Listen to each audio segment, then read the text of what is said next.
It's a blessing to be able to fight here. I'm ready to put on a show, look good doing it, beat him up, Ricky. Jaron Ennis was going to fight this weekend in Philadelphia, where he grew up. He deserved a title shot. He deserved it all, but, his time will come. But right now, business is business. Surprisingly, Terence Crawford was a strange sight at the press conference. He got into a fight with Jaron Ennis. Let's take a look. This is mandatory. He's calling you out now. Right now in my career, a lot of people like David Iona fights Jim in Boots Andes at the Wells Fargo Center in Philadelphia, Pennsylvania, on July 13th. Jaron Ennis is the unbeaten world winner. Incomings recently, even Super Matthias the other week didn't work out for him. Reaches pro. The IBF welterweight title is on the line in the 12-round main event fight between these two fighters.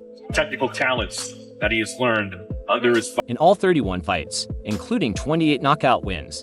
He makes his homecoming ring entry at the final pre-fight press conference. The Pennsylvania native, who is 27 years old, told his fans that he would put on a beautiful show.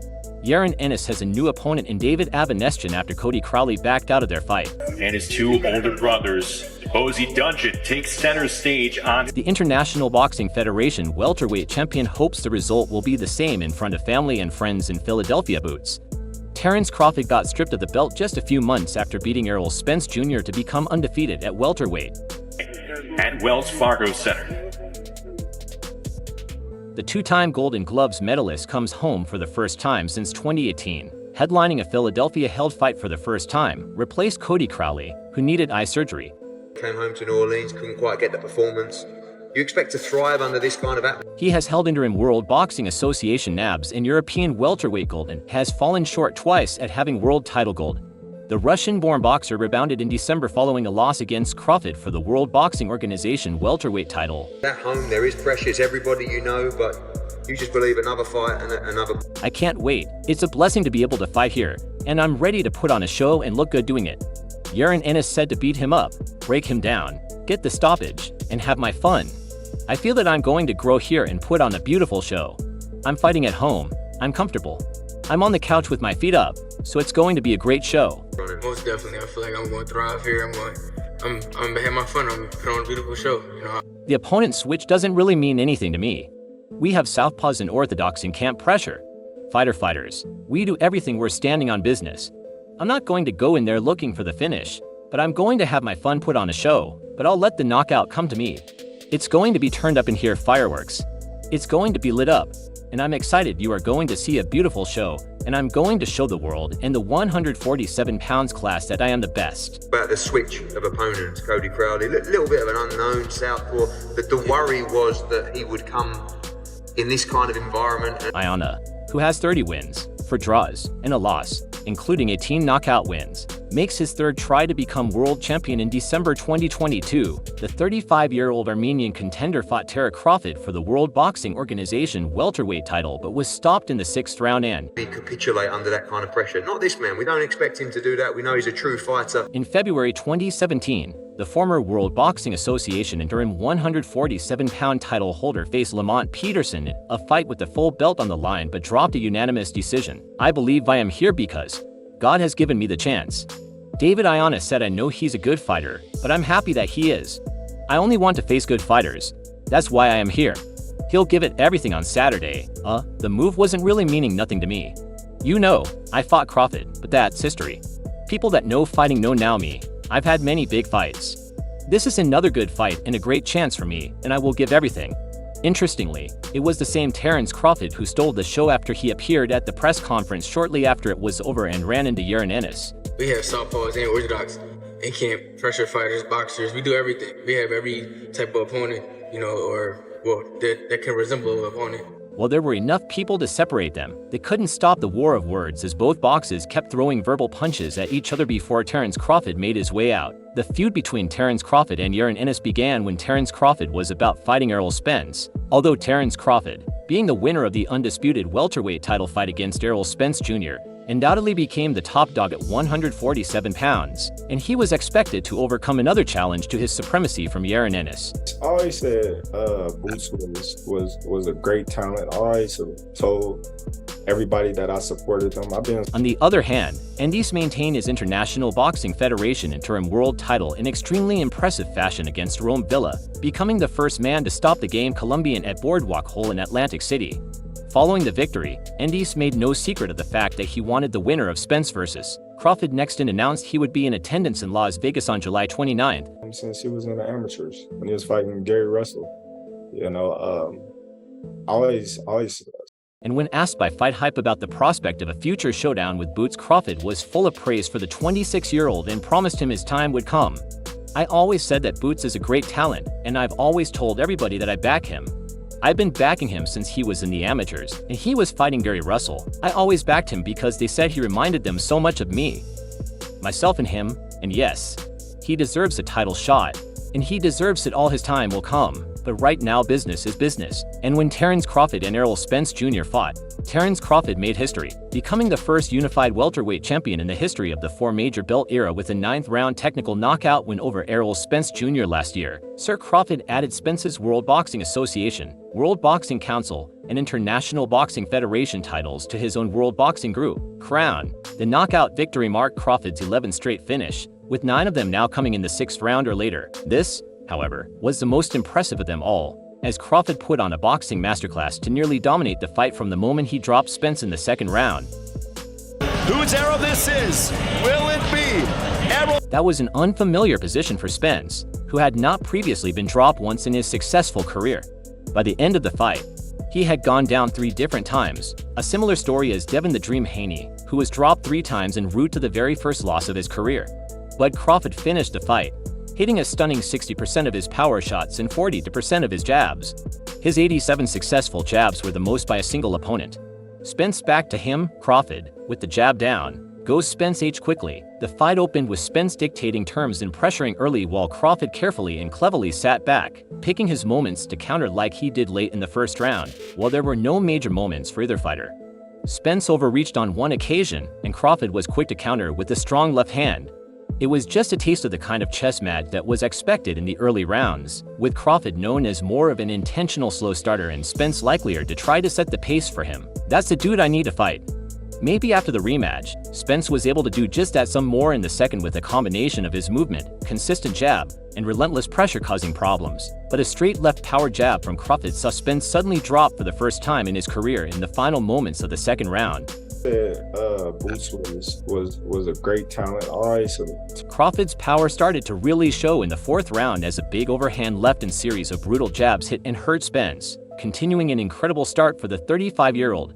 There's a big left by Crawford backing up Spence and digging to the body. Spence is hurt. So Floyd might tell, stumbling that carried over into the 5th too, with Crawford once again backing Spence up with his accuracy, speed, and perfect counterpunching. He's been hit and move up after this fight because he's from a litany of angles. And here comes Spence though as Crawford, and down goes Spence for the... In the end, it was a matter of when and not if the fight would end with Crawford dropping Spence another 2 times before sealing a TKO win in the 9th round, regardless of their similarities. Ennis is determined to show that he's a few notches above him the 2nd time in the fight, and Spence is hurt the 7th. A big shot down goes to Spence for the 3rd time in the fight at the end, but while his International Boxing Federation interim title has him slotted as Crawford's #1 contender, the pound-for-pound star appears to be ready to hand his body a reprieve and search for new epoch for new challenges. Shortly after suffering the first loss of his career, Spence revealed that he fully plans on triggering his immediate rematch clause. That he put in front of me. Everybody be talking too much. Like, just shut up and rumble. Big fight coming up, July 13th. Yeah. How excited are you for that? Also, in addition to his plans to run things back, Spence is hoping that their rematch will take place at 154 pounds, with Crawford taking home the first win. He's in the driver's seat in terms of which weight division they'll fight in going forward. Eric, right? It's a gift, you know, and I can't wait. I'm ready to put on a beautiful show. This is the first real fight at the W Virgo Center, so this is history, so I can't wait. Crawford, as he sat down on his undisputed throne, didn't have any qualms about Spence's suggestions, saying that his recent weight cut was a difficult one. News of Crawford possibly vacating his newly won titles and planting his flag at 154 pounds left Ennis was a bit vexed during a recent chat with popular podcaster Wallow. Ennis expressed to him that he hopes Crawford will have a change of heart and stay, he said, a walking victim. Ennis to allow through text message stay at 47 so we can get busy. Wait, I'm ready. So then that's a yes.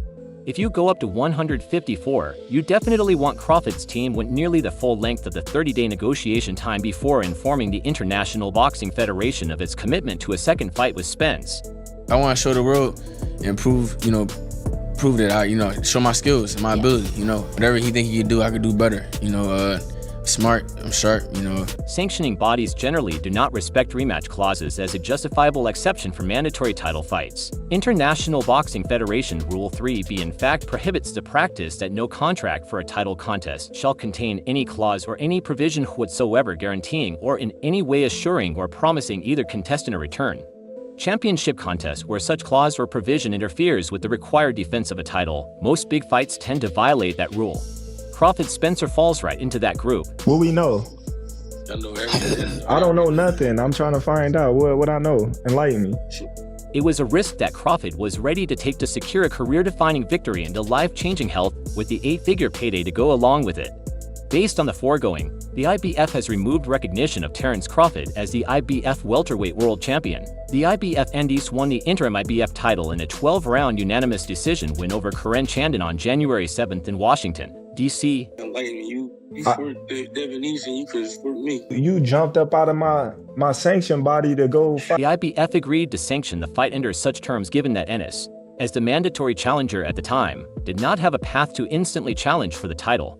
Spence was told at the time to next face WBC mandatory challenger Keith Thurman. The sanctioning bodies are bound to a rotational system for unified tit lists, which left the WBA and if in waiting, the WBA already recognized Amanda Stanonis as its secondary regular title holder and ordered his own mandatory title defense, the IF. So what I know, what you mean, how would you rank an Ennis was permitted to challenge for the interim IF title, which he since defended in a 9th-round knockout of Roman Villa at the July 9th Showtime Championship boxing telecast from Atlantic City.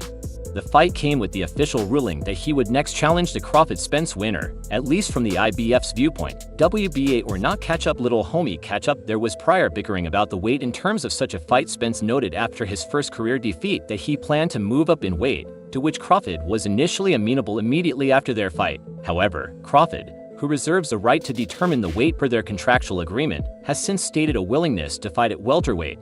Whatever the case, he is now on the hook to either proceed with that fight or resume his welterweight championship reign, which now comes with one less title in tow if it doesn't matter, catcher. He was way Ennis will have to make a mandatory defense at some time. Whenever the IBF is able to determine such a challenger, the unbeaten rising star will be allowed a voluntary defense. In the meantime, in an interview, Crawford gave his own reaction to what happened and how he felt about his title loss, the situations around it. Shockingly, he claimed he was unbothered. You just said it don't matter. Catch up. I'm talking about before that. Crawford was asked what he had to say regarding getting stripped by the International Boxing Federation, and he said, "I'm not mad at him. I got what I needed, and that was undisputed. And the rest is Tory. I don't care about any of that." When asked if he was frustrated about getting stripped, he answered, claiming he wasn't saying we already know he's not about what he's talking about. I'm not about what you want. You don't want. Not at all. Like I said, I came into that fight looking to become undefeated. I became unchallenged, so there's nothing there for me to accomplish at that point in time. I did what I said I was going to do. I came, I saw, I won, and it's on to the next. He was also asked about how he felt about being stripped so quickly after winning the belt when Spence was apparently afforded allowances. Go to sleep. It is what it is. They pick and choose who they want to grant certain things to, and if they were going to do something like that, I feel like they should have stripped Spence prior to the fight given that they knew it was a 2-fight deal going into the fight. So who knows? They knew I couldn't just get out of my contract with Spence to fight Boots. So it is what it is. Go to sleep, fight you. You dreaming man. You talking to your dreams, fight. He was finally asked what he had to say about Boots' championship position and if it was a shame for Boots not to be able to win the full title in the ring. He said, "Yeah, I know that's not ideal how he wanted to win it. I know he's disappointed that he couldn't win it from a champion and stuff. It's upsetting for him, but if I were him, I would just tell them I want to fight for it. I'd rather fight the number 3 guy. If I couldn't get the other guy, don't send me a belt in the mail." What we know? I know everything. I don't know nothing. I'm trying to find out what I know. Enlighten me. What you mean enlighten me? You fought the Avanesyan, you could for me. You jumped up out of my sanction body to go fight in the IBF. So what I know? What you mean? What you mean what I mean? Would you rank that? But it just seems like everybody is cool with being emo champions now. And what, not just to be called world champion, he got 3 belts, he got like 2 interim belts, and now they're going to send him another belt, so he'll have 3 of the same belts. And it's like, come on man, you're walking around with 3 of the same belts. Was you know to where we say, oh man, he's cold, but he's never been in the ring. But nobody tests me. Fighting Boo is not a mega fighter. I'm looking for a big CH, however, in a sad turn of events for Terence Crawford. While he lost his belt as a result of the rematch clause with Errol Spence Jr., the rematch was eventually cancelled, as it was announced early this year that Terence Crawford will not be fighting Errol Spence Jr. for a second time following injury and eye surgery revelations regarding his opponent. But as Terence Crawford is fondly called, he's done with Spence after Errol revealed the truth. Spence revealed he went under the knife for cataracts. In his statement, Terence Crawford said, anything away from Boost. Where I am at in my career right now, all my ass off to get to where I am. And I deserve to do whatever the fuck I want. I heard it all now. Errol Spence is okay though, because all in all, I'm glad it's over and done with. I wish you well, my brother. Renowned pugilist Jaron Ennis and David Avanesyan participated in an electrifying final press conference, creating immense excitement ahead of their eagerly anticipated fight. The rivals, both showing commendable skill and spirit, spared no effort in promising a thrilling match, leaving fans and pundits intrigued in the loop. Corner-rising welterweight contender Jaron Ennis has been lighting up the division with his quicksilver speed and knockout power, with a remarkable career record of 27 wins and no losses. Ennis has established himself as a future icon. The Philadelphia native is eager to show his dominance in the ring once again, this time against the seasoned David Avanesyan. David on the other hand, is the European welterweight champion and no stranger to a competition. The Russian boxer's experience, having a professional record of 26 wins and 3 losses, is his greatest gear. His resilience coupled with his formidable hand speed makes him a tough opponent for even the best in the class. We're both warriors, and this will be a war, said Ennis during the intense face-off at the press conference, showing the high stakes this fight holds for both athletes. His frosty glance towards Avanesyan was a manifestation of his steely determination. The Jaron Ennis vs. David Avanesyan final press conference was brimming with charged energy as both athletes answered questions regarding strategies, motivations, and expectations while exhibiting mutual professional respect. Neither was shy to show their confidence in triumphing over the other. The conference was also a chance for both fighters to highlight their training regimen leading up to this colossal event. We're standing on business. You believe that you'll stop this man early. They spoke about relentless exercises, trusting their corners, and keeping physical and mental agility. They acknowledged the enormity of the event but reiterated the importance of holding their emotions in check and focusing on the task job ahead. The confidence that both fighters exuded during their face-off fueled the anticipation for this highly awaited bout. Fierce glances are all telling of what promises to be an absolute firecracker of AFA match. Not just fans, but the entire boxing world has been buzzing with speculation around the match. Experts are expecting a close fight given the unique strengths each brings to the table. Ennis with his raw power and Avanesyan with his invaluable experience. As the press conference drew to a close, both fighters reassured their fans with firm expressions and unwavering claims of victory. You're going to see a hell of a show, promised Ennis, while Adnan declared, I face strong competitors before I'm ready. Just full of noise and energy, the whole city is here for you on Saturday night. It's a massive. The Jaron Ennis vs. David Avanesyan face-off at the conference was a precursor to what awaits in the ring, a fantastic show of skill, strength, and strategy for your career. Yeah, it's going to be turned up. It's going to be like, powerful. It's a concert here between Andre's unscathed record and Avanesyan's season result. It's all set to be a match that could redefine the welterweight scene.